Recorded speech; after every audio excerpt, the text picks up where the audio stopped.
You also offered the use of your website for Assange or your servers or anything else you can do to keep WikiLeaks alive. What's the premise?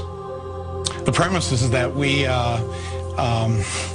really owe a debt to Mr. Assange and to WikiLeaks for turning on a big spotlight on those people. An instrument like WikiLeaks is vital for a free and open society to exist. And for me, I think anybody who supports WikiLeaks, they're committing an act of patriotism, because it guarantees, I hope, that we have a better shot next time the bad guys try to pull one off on us. And that's why I'm a huge supporter of what WikiLeaks is doing. Think about it. The terrorists of September 11th plotted in Hamburg and trained in Kandahar and Karachi before killing thousands from all over the globe on American soil. Poorly secured nuclear material in the former Soviet Union, or secrets from a scientist in Pakistan, could help build a bomb that detonates in Paris. The poppies in Afghanistan come to Berlin in the form of heroin. This is the moment when we must defeat terror and dry up the well of extremism that supports it. This threat is real, and we cannot shrink from our responsibility to combat it. This is the moment when we must renew the goal of a world without nuclear weapons. It is time to secure all loose nuclear materials, to stop the spread of nuclear weapons, and to reduce the arsenals from another era. This is the moment to begin the work of seeking the peace of a world without nuclear weapons. Now I'm going to tell you a bit about WikiLeaks. Disinformation is defined as misinformation that is deliberately disseminated in order to influence or confuse rivals. It is used by governments to mislead and brainwash their citizen populations, instigate wars, and blackmail foreign regimes. It is the ultimate instrument of the media. The most effective disinformation is that which is comprised of falsehood as well as facts. WikiLeaks, founded by Julian Assange, fits this description perfectly, right down to the letter.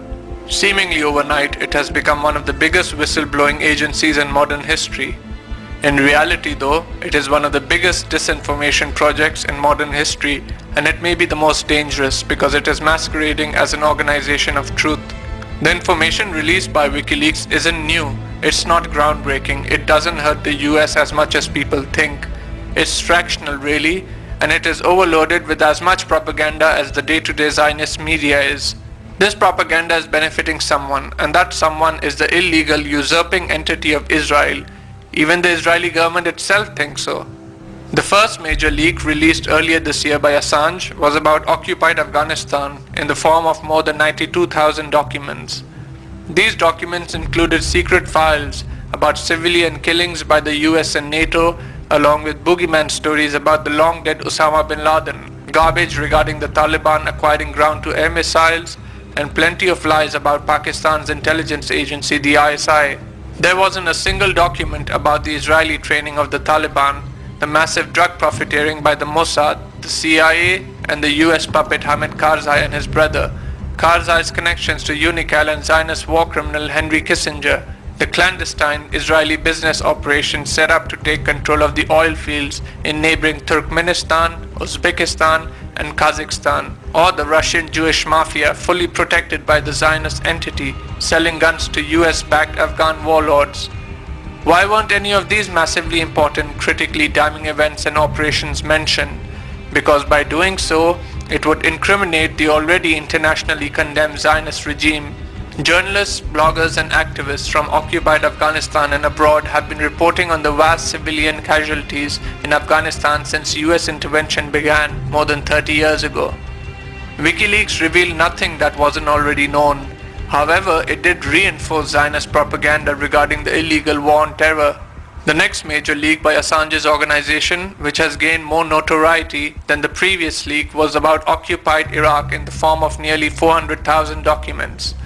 Like the occupied Afghanistan disinformation, It included secret files about mass civilian killings by US forces, torture by war criminal Nouri al-Maliki and his forces, which according to Wikileaks, US military officials attempted to halt, US government failings in reprimanding Blackwater XC for committing murder, and brutal executions by the American and British occupiers, mixed with more tripe about fictitious Al-Qaeda, nonsense about Iran training militant Iraqi militias and Iranian drones flying over Iraq, Iran smuggling guns, munitions and explosives into Iraq, ridiculous accusations of the Lebanese resistance movement Hezbollah training Iraqis in the art of kidnapping, slanderous attacks on Iran's Revolutionary Guard, and other absurd assertions about the Islamic Republic involved in the murder of innocent Iraqis. The WikiLeaks Iraq war logs also revealed civilian casualties numbered at 66,081. The logs also revealed that Iraqi WMDs actually did exist, as US soldiers found chemical weapons labs, terrorist toxin specialists, and chemical weapons caches. There was nothing secret about American and British forces murdering, torturing, and raping innocents in occupied Iraq. Like Afghanistan, Iraqi and international journalists, bloggers, and activists have been reporting the murder of civilians in Iraq since the beginning of the illegal occupation, with much more effectiveness than WikiLeaks. The US military did not attempt to halt the puppet al-Maliki's torture of unlawfully imprisoned Iraqis. They partook in it.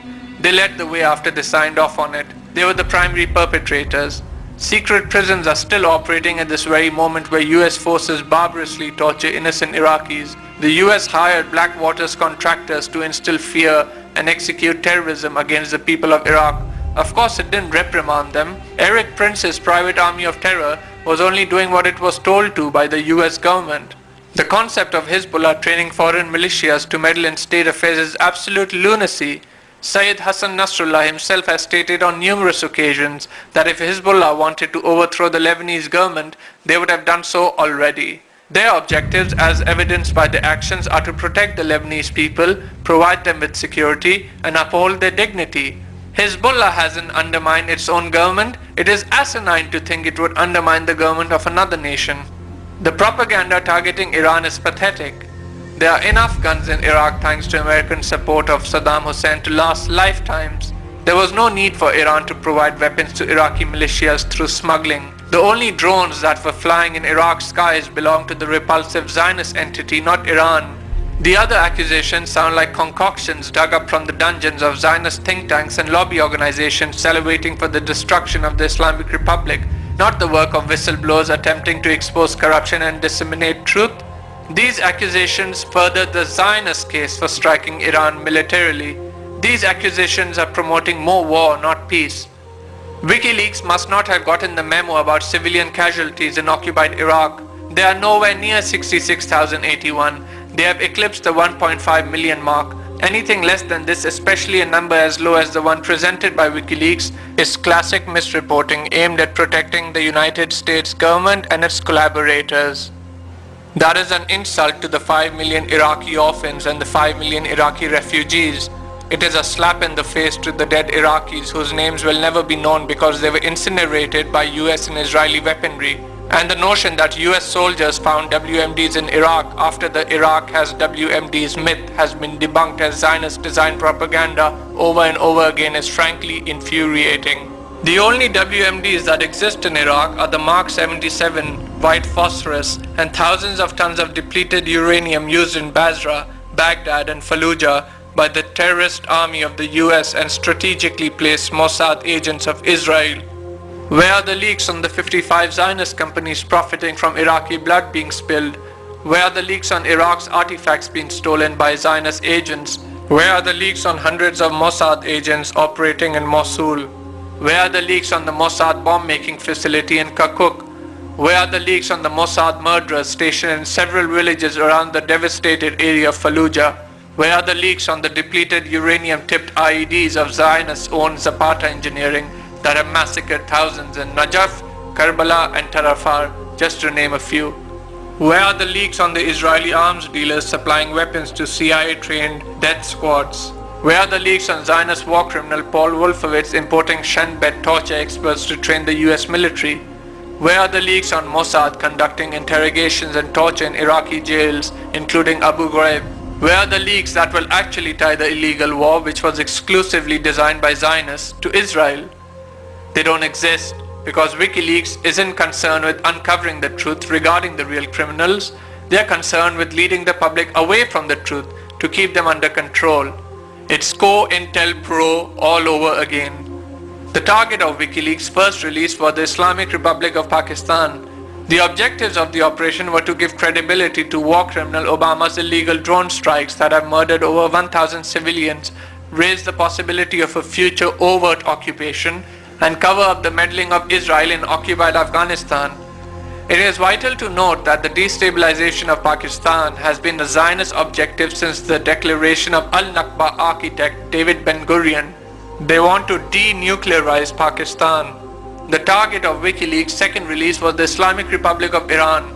The objective of this operation was to slander two of the very few entities on earth resisting Israel, Hezbollah and Iran, as well as cover up the Zionist fingerprints all over the mutilation of Iraq. The IAEA has already inadvertently foiled the Zionist plan to attack Iran based on the nuclear premise, confirming that the Iranian nuclear program is peaceful in nature and has nothing to do with weaponization. The Zionist Hasbara experts needed to try something new. Through Wikileaks, the accusations of the Zionist Bush administration against Iran have resurfaced under the guise of whistleblowing. It's a sham. The Saudis, the Egyptians and the Jordanians are not nearly as confident as the Iranians and Hezbollah are about the future. Listen to how Ahmadinejad speaks. Listen to Nasrallah. This air, this aura of self-assurance. Time is on our side. A final note needs to be made about Julian Assange, the man who has been praised as a freedom fighter, a revolutionary, and a friend of the oppressed people. In a recent interview, he stated, "I'm constantly annoyed that people are distracted by false conspiracies such as 9/11, when all around we provide evidence of real conspiracies for war or mass financial fraud. It's shameful that Assange is annoyed by those seeking truth regarding the reason 1.5 million innocents are dead in occupied Iraq, 1.2 million innocents are dead in occupied Afghanistan, and thousands of more innocent men, women and children are dead in occupied Palestine, Lebanon, Pakistan, Yemen and Somalia. 9/11 is anything but a false conspiracy. There is overwhelming evidence that American and Israeli officials did not just have foreknowledge of the event, but planned the attack and carried it out. It was a Mossad CIA false flag used to protect the Zionist entity from any future military threat and expand the parasitic hegemony of the US and the illegitimate Tel Aviv regime throughout the world via the Zionist-inspired war on terror. Someone insulting the seekers of 9/11 truth, slandering the righteous movement of Hezbollah, spreading propaganda about Iran which adds to the demonization campaign levied against the Islamic Republic by the Zionist lobby and the Zionist media, and deliberately leaving out Israeli crimes in occupied Afghanistan and Iraq is no freedom fighter. Such a person is a liar and a propagandist.